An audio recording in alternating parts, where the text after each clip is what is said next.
What up, guys? Joachim here again. Joachim Justin Morgan, aka Joachim the Convert.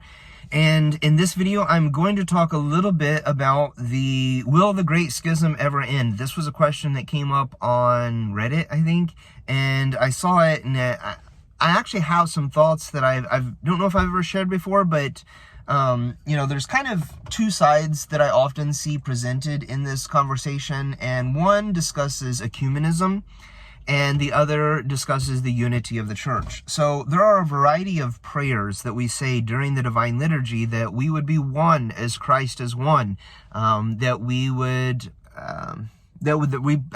think there is expressly during the Liturgy of St. Basil a prayer that the schismatics, heretics, people outside the church in general, would be united to Christ, one holy Catholic and Apostolic Church. So when we discuss, will the Great Schism ever end, we essentially pray for that. So we should want that. We should want there to be peace within the church. We should want the church to be one as Christ and his Father are one. But we cannot accept non-truths. We cannot accept schismatic teaching. We cannot accept any kind of heresy. We cannot accept anything other than the once-for-all received faith that the church enjoyed for the first millennia. Of course, there's lots of arguments and ecumenical councils called to discuss theology and to root out false doctrine, false teaching in the first millennia. And, so it's not like the church didn't have a back and forth, but there was one church. There wasn't, the church wasn't even divided during the first millennia into East and West. It was one holy Catholic and Apostolic Church. Now, obviously, there was differences that developed liturgically, linguistically. In the West, they spoke Latin. There's a famous saying by Augustine of Hippo where I read it in one of the articles that I posted to this channel recently, where he said, "What can we do? For we are Latins and they are Greeks." So that was kind of a way of distinguishing the East from the West. In the West, they refer to themselves as Latins. In the East, they refer to themselves as Greeks, or, they refer to each other that way. Not necessarily because of their ethnicity. They refer to themselves that way because of their language. In the British Isles, for example, which I've talked about ad nauseum probably, Latin was not the native language of the islands. But Bede, the Venerable Bede, whose feast day we celebrate, I think today, actually, March 27th. Not March, May 27th. Today is May 27th. It's the month of May. When he discusses language, he writes in the Ecclesiastical History of the English People that there is he refers to it as the Irish language. He doesn't say Gaelic. He says the Irish language, English, the British language, which is not English, actually. English is not the native language of the British Isles. It is British, so modern-day Welsh, coming from Britain or Brythonic. I said English, Irish, Welsh, and I think he mentions Pictish. The Picts were in Scotland, and so that was a language of the British Isles. But then he says that Latin is common amongst them all. So it was a common tongue. Even in the British Isles, people would learn some Latin. Probably more so dignitaries, governors, kings.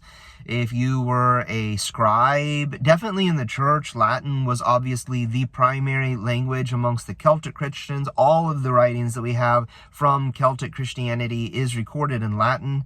Throughout all of the West, though, Latin was the language. So when they write that and they talk about those distinguishing marks between the East and the West, the principal difference in how they identify each other is not East-West locationally, but it's linguistically. They are Greeks.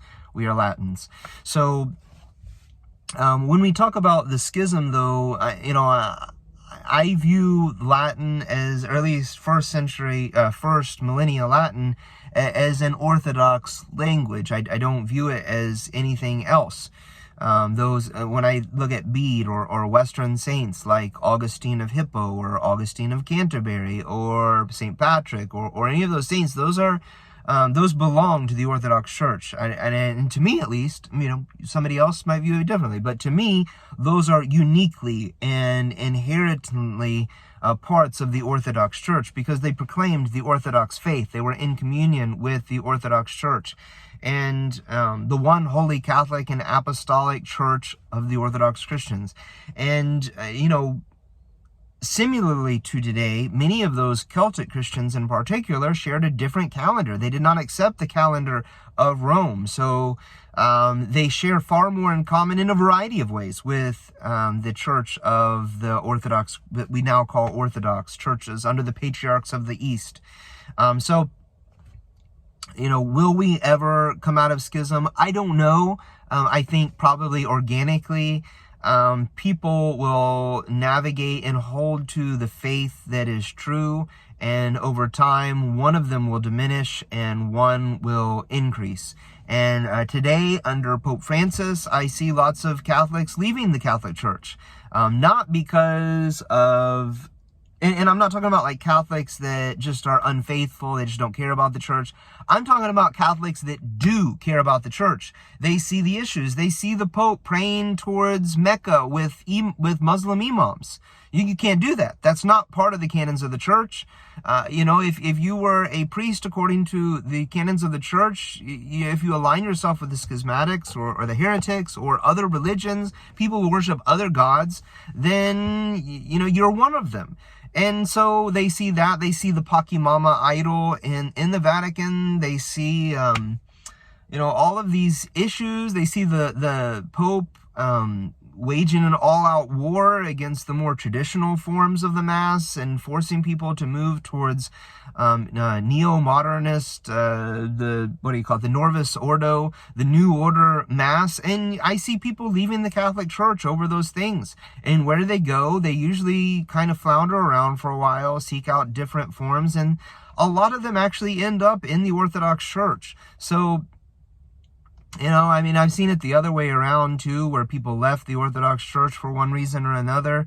There are a variety of issues that go on in every church, but some of the principal founding theology of the more modern Catholic Church as of Vatican I and Vatican II, where they proclaimed their Pope to be the universal bishop and head of all the church.